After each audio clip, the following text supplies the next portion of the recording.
We continue to track developing news. The nation saddened and frustrated after two more mass shootings over the weekend. At least 29 lives lost, dozens of others wounded after gunmen opened fire in El Paso, Texas, Saturday morning, then Dayton, Ohio, less than 24 hours later. Officials investigating if the suspect in El Paso posted an anti-immigrant manifesto before carrying out the attack inside of a shopping mall not far from the Mexican border.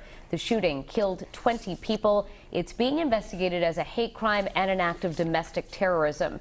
Prosecutors have already said that they will seek the death penalty for the suspect. He was taken into custody right at the scene. And in Dayton, Ohio, 9 people killed after the gunman opened fire outside of a nightclub. Many more would have likely died if not for the quick response by police who shot and killed 24-year-old Connor Betts.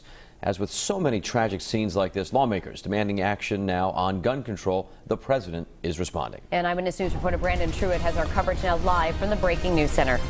Patrick, Danielle, last Monday I was standing right here telling you about that mass shooting at a food festival in California. Since then, 2 others have really just shaken the nation. Now, some lawmakers in our area are calling this a grim routine. Yesterday, the president seemed to suggest that he believes that something has to change.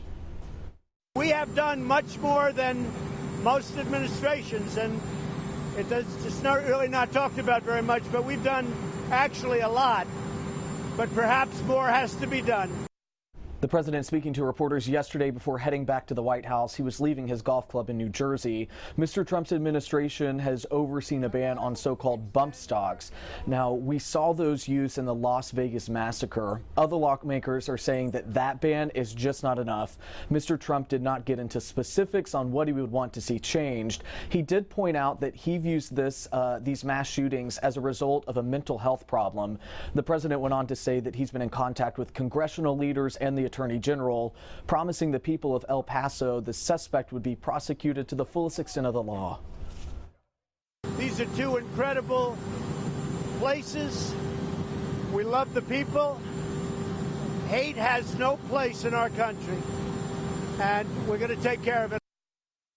Several Rhode Island lawmakers releasing statements following the shooting, including this one from Congressman David Cicilline. It says in part, quote, "Words fail at times like these. There are no words that can capture the grief we feel today for Dayton and El Paso. There are no words that can ever repair the damage that has been done to these communities."